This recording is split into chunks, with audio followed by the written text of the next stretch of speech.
Good evening. Good evening. All marriages are happy. It's the living together afterwards that causes all the problems.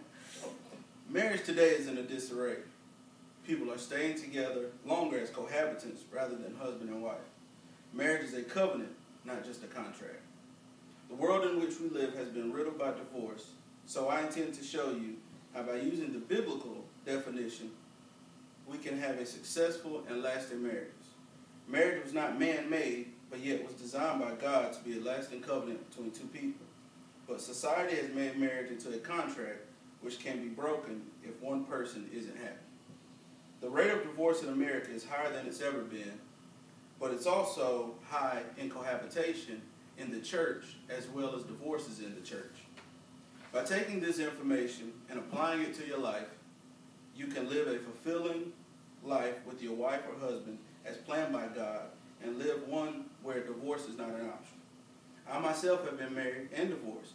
This was not a pleasant experience, and it really makes you question yourself and who you are. But I did not enter into that with the right morals or the right information. I am currently engaged in getting married in September 2013, and I have allowed God to find my mate and will be doing it God's way, not man's way. When God is present and involved in your relationship, cohabitation is not an option. And when God is involved in your marriage, divorce is not an option. Today I will show you the rates of divorce in which we live, the problem with cohabitation, and the rates in which marriage is not a contract, but it is a covenant. The rate of divorce in this country has grown, not just in the world, but also in the church. According to a recent survey done by the Cha-Cha Online, the divorce rate in America between ages 22 to 24 have a 36% divorce rate, while ages 35 through 39 have a divorce rate of 6%. The Barna Group found in its latest study that born-again Christians who are not evangelical were distinguishable and have a 33% divorce rate, at least being divorced once.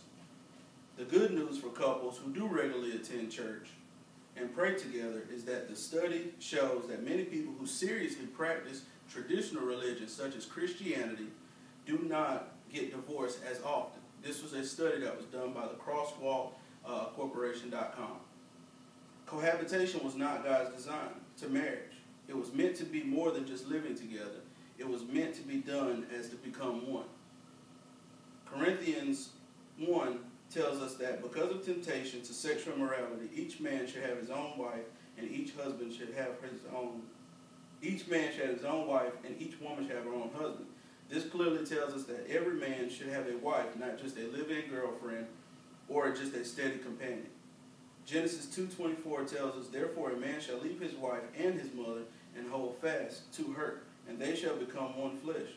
The Bible here tells us that man needs to leave his parents and cling to his wife, not cling to his girlfriend or just somebody to come home to. Marriage was always meant to be a covenant between two people, not just a contract that can be broken.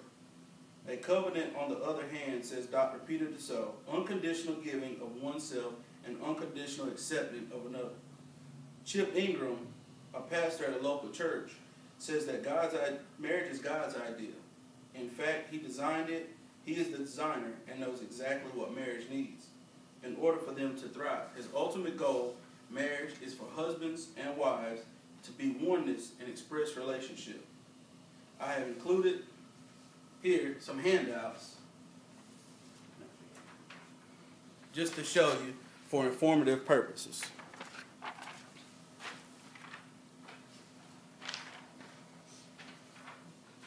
These are the rates in which people are getting married today.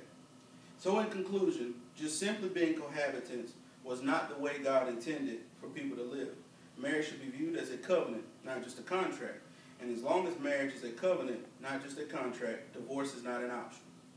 So therefore, who are married, I ask you to keep these things, if you're not married yet, keep these things in mind so that it can be done God's way and not the world's way. As we depart, let us remember that marriage was sacred to God, and that anything sacred to God should also be sacred to us if we call ourselves Christians. Good evening. Amen. Praise Jesus.